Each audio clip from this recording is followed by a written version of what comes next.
해명할수록 더 작아지는 이유. 이상하지 않습니까? 분명히 당신 말이 맞았습니다. 당신이 한 일도 있었고, 당신이 참은 시간도 있었고, 당신이 억울한 이유도 분명했습니다. 그래서 설명했습니다. 처음에는 차분하게 말하려고 했습니다. 그런데 상대가 고개를 살짝 기울입니다. 그건 좀 변명처럼 들리는데요. 그 한마디를 듣는 순간 가슴 안쪽에서 뜨거운 것이 올라옵니다. 아니, 변명이 아니라 사실인데. 나는 책임을 피하려는 게 아니라 사실을 바로잡으려는 건데. 그 순간부터 말이 길어집니다. 아니요, 그게 아니라요. 제가 말씀드리려는 건요. 그때 상황이 어떻게 된 거냐면요. 처음에는 사실을 말하려 했습니다. 그런데 어느 순간부터 내가 나를 변호하고 있습니다. 문장은 점점 길어지고 말의 속도는 빨라지고 상대의 눈빛은 점점 차가워집니다.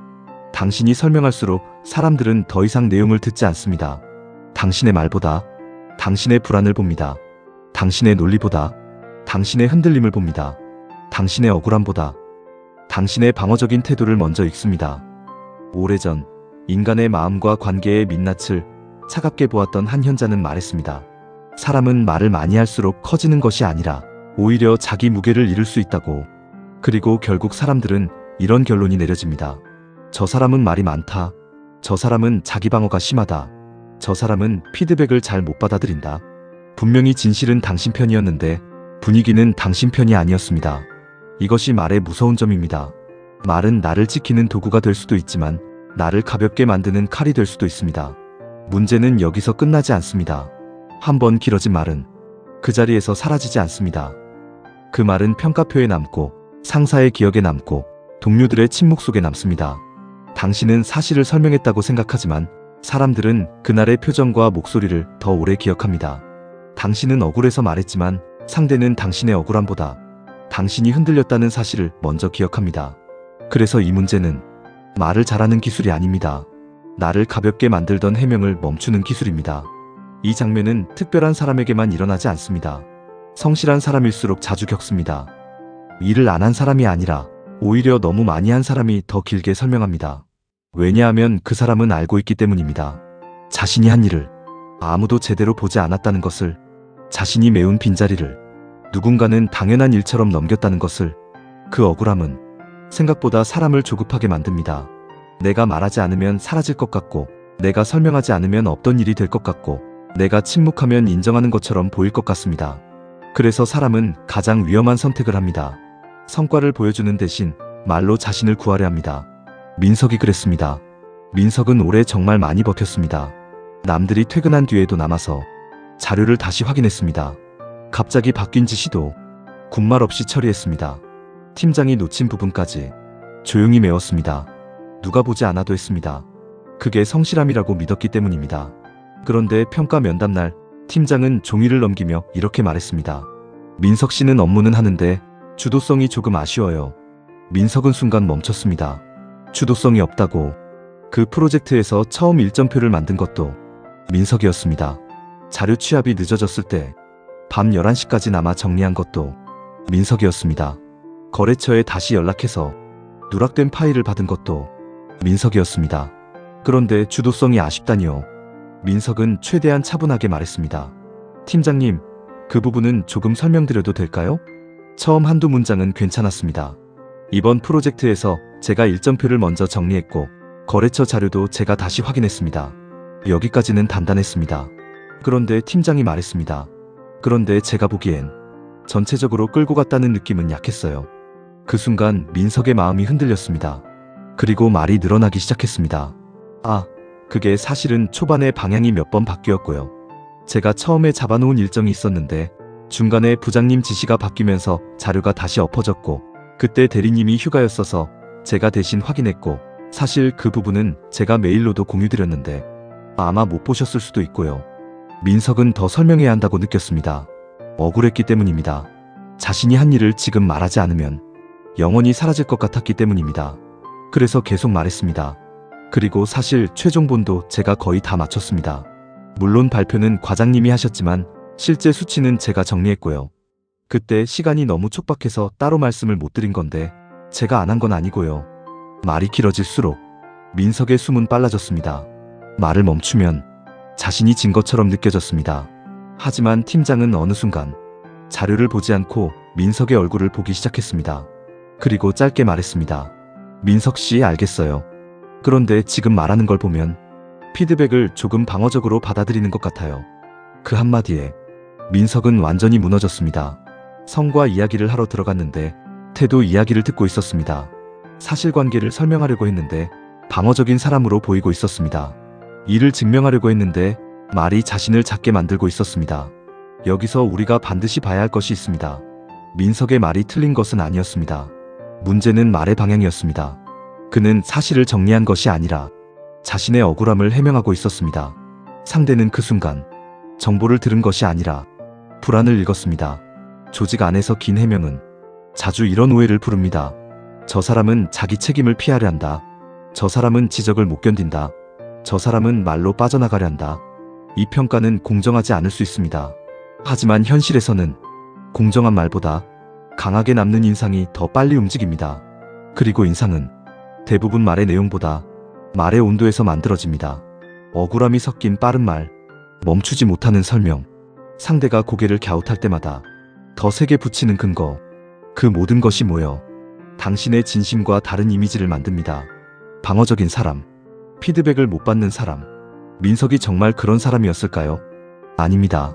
그는 그저 자신이 한 일이 사라지는 것이 두려웠습니다. 하지만 말이 길어지는 순간 그는 성실한 사람이 아니라 불안한 사람으로 읽혔습니다. 이것이 평가 면담의 잔인함입니다. 평가 면담은 내가 한 일을 모두 털어놓는 자리가 아닙니다. 내가 어떤 사람으로 기억될지를 조심스럽게 설계해야 하는 자리입니다. 그 자리에서 감정이 앞서면 성과도 감정의 그림자에 가려집니다. 면담은 20분이면 끝납니다. 하지만 그때 만들어진 인상은 다음 프로젝트 배정에도 남고 다음 회의의 시선에도 남고 다음 평가의 문장에도 남습니다. 그렇기 때문에 억울한 순간일수록 말은 더 조심해야 합니다. 내가 한 일을 말하지 말라는 뜻이 아닙니다. 내가 한 일을 나의 불안으로 망치지 말라는 뜻입니다. 두 번째 비극은 회사 밖에서 더 자주 벌어집니다. 명절 가족 모임입니다. 오랜만에 모인 자리. 누군가는 음식을 나르고 누군가는 텔레비전을 켜고 누군가는 아무렇지 않게 사람의 마음을 찌르는 말을 던집니다. 요즘도 그 회사 다니나?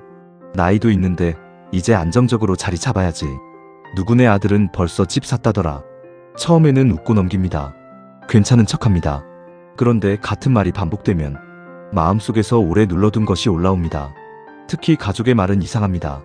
남이 하면 무례한 말인데 가족이 하면 걱정이라는 이름을 달고 들어옵니다. 그래서 더 아픕니다. 지우는 그날도 참으려고 했습니다. 삼촌이 술잔을 내려놓으며 말했습니다. 너는 말이야 생각이 너무 많은 것 같아. 그냥 빨리 결혼도 하고 돈 되는 거 딱 잡아서 해야지. 언제까지 그렇게 애매하게 살래?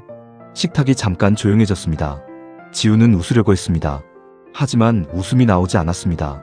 그동안 얼마나 버텼는지 아무도 모르면서, 회사에서 어떤 책임을 맡고 있는지 아무도 모르면서, 매달 어떤 압박을 견디고 있는지 아무도 모르면서 그냥 겉으로 보이는 몇 가지로 인생 전체를 평가하는 말이 너무 쉽게 나왔습니다. 지우는 결국 입을 열었습니다. 삼촌, 제가 애매하게 사는 게 아니라요. 요즘은 예전처럼 한 직장만 오래 다닌다고 안정적인 것도 아니고 저도 제 나름대로 준비하고 있고요. 그리고 결혼이나 집 문제도 그렇게 단순한 게 아닙니다. 제가 아무 생각 없이 사는 건 아니거든요. 여기까지도 괜찮았습니다. 그러나 삼촌이 웃으며 말했습니다. 아이고, 말은 잘하네. 그러니까 요즘 애들은 말이 많다니까. 그 순간 지우는 더 세게 말했습니다. 말이 많은 게 아니라 삼촌이 제 상황을 잘 모르시면서 말씀하시니까 그렇죠. 제가 지금까지 어떻게 살았는지 아세요? 제가 회사에서 뭘 맡고 있는지, 무슨 계획이 있는지 모르시잖아요.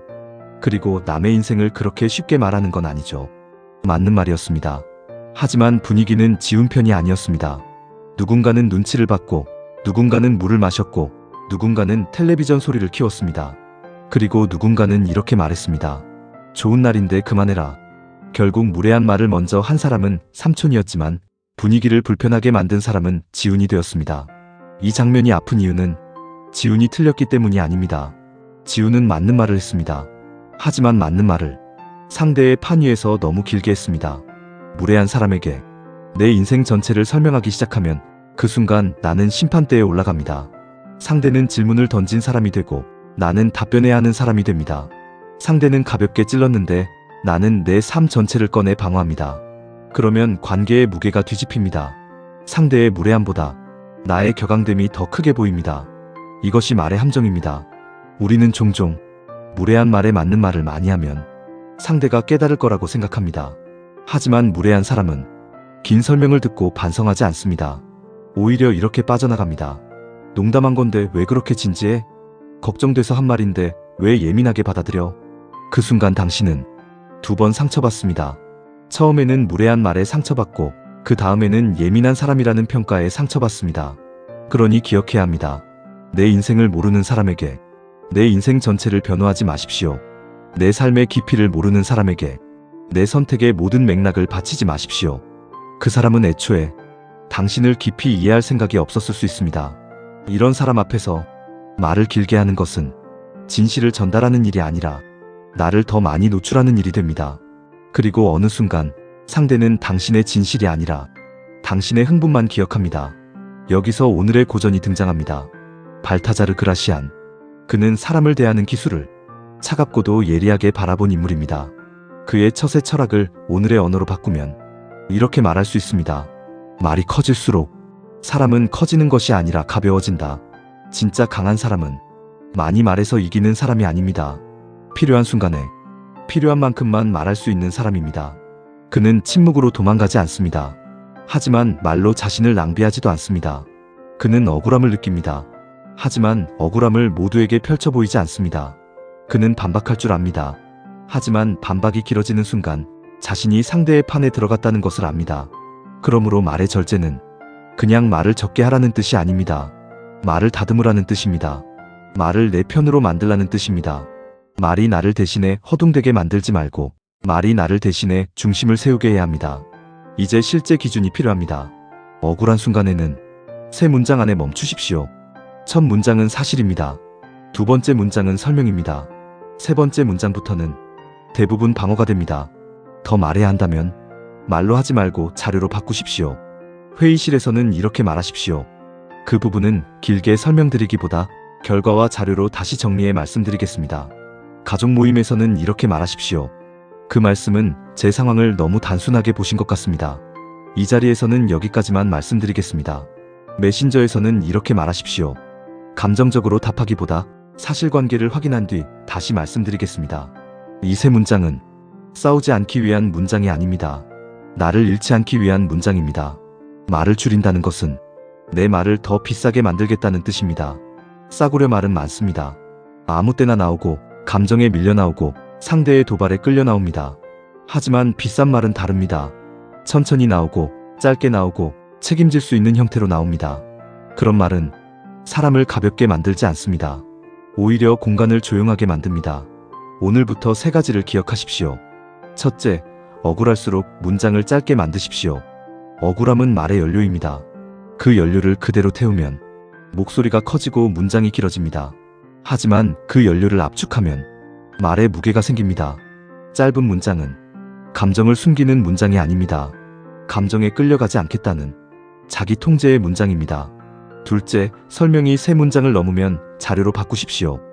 회의에서, 면담에서, 단톡방에서 계속 말로 풀려고 하지 마십시오. 말은 흘러가지만 자료는 남습니다. 말은 감정으로 오해되지만 기록은 구조를 만듭니다. 당신이 정말 억울하다면 더더욱 말보다 기록이 필요합니다. 셋째, 감정 단어보다 사실 단어를 먼저 쓰십시오. 억울합니다 보다 제가 담당한 범위는 여기까지입니다. 기분 나쁩니다 보다 그 표현은 공개 자리에서 적절하지 않습니다. 왜 저한테만 그러세요 보다 업무 배분 기준을 다시 확인하고 싶습니다. 감정을 없애라는 말이 아닙니다. 감정은 중요합니다. 하지만 감정이 먼저 나오면 상대는 당신의 상처보다 당신의 태도를 공격합니다. 사실을 먼저 세우고 감정은 그 뒤에 놓아야 합니다. 그래야 당신의 말이 무너지지 않습니다. 이제 자신을 탓하지 마십시오. 당신이 말이 많아진 것은 약해서가 아닙니다. 오해받고 싶지 않았기 때문입니다. 당신이 해명하려 한 것은 비겁해서가 아닙니다. 사라지고 싶지 않았기 때문입니다. 당신이 목소리를 높인 것은 상대를 이기고 싶어서만이 아닙니다. 누군가 당신의 진심을 조금이라도 알아주길 바랐기 때문입니다. 그러나 이제는 알아야 합니다. 진심은 길게 설명한다고 지켜지는 것이 아닙니다. 진심은 형식이 있을 때 지켜집니다. 말의 절제라는 형식, 기록이라는 형식, 짧고 단단한 문장이라는 형식. 그 형식이 없으면 선한 사람의 말은 너무 쉽게 소모됩니다. 착한 사람일수록 오해를 풀려고 말을 많이 합니다. 성실한 사람일수록 자신이 한 일을 자세히 설명하려 합니다. 책임감 강한 사람일수록 자기가 도망가는 사람이 아니라는 것을 증명하려 합니다. 하지만 세상은 당신의 긴 설명을 끝까지 공정하게 들어주지 않을 때가 많습니다. 그래서 당신에게 필요한 것은 더 많은 말이 아닙니다. 더 정확한 말입니다. 더 큰 목소리가 아닙니다. 더 무거운 침묵과 더 짧은 문장입니다. 오늘 밤 당신의 무의식에 이 문장을 새기십시오. 나는 길게 해명하지 않는다. 짧게 말하고 무겁게 남는다. 댓글창에 이 문장을 그대로 적어도 좋습니다. 나는 길게 해명하지 않는다. 짧게 말하고 무겁게 남는다. 이것은 단순한 댓글이 아닙니다. 당신의 뇌에 새기는 계약서입니다. 다음에 누군가 당신을 오해할 때, 다음에 상사가 당신의 노력을 가볍게 볼 때, 다음에 가족이 당신의 삶을 쉽게 판단할 때, 다음에 단톡방에서 누군가 애매하게 당신을 몰아갈 때, 그때 예전처럼 길게 해명하지 마십시오. 잠깐 멈추십시오. 숨을 한번 낮추십시오. 그리고 짧게 말하십시오. 그 순간 당신은 말에 끌려가는 사람이 아니라 말을 다루는 사람이 됩니다. 앞선 장에서는 나의 모든 것을 너무 빨리 보여주는 사람이 얼마나 쉽게 소비되는지 보았습니다. 오늘 우리는 한 걸음 더 들어왔습니다. 나를 많이 보여주는 것만큼이나 나를 많이 설명하는 것도 위험하다는 것을 배웠습니다. 다음 장에서는 말을 줄인 뒤 반드시 해야 할 것으로 넘어갑니다. 실행입니다. 희망만 많은 사람은 왜 결국 아무것도 하지 못하는가? 다음 장에서 우리는 언젠가라는 말 뒤에 숨어있는 가장 품격 있는 자기 기만을 꺼내볼 것입니다. 말이 길어질수록 나의 무게는 흩어집니다. 말이 짧아질수록 나의 중심은 선명해집니다. 당신의 인생이라는 책의 다음 페이지는 반드시 더 우아하고 강력하게 빛날 것입니다. 마인드 도서관입니다.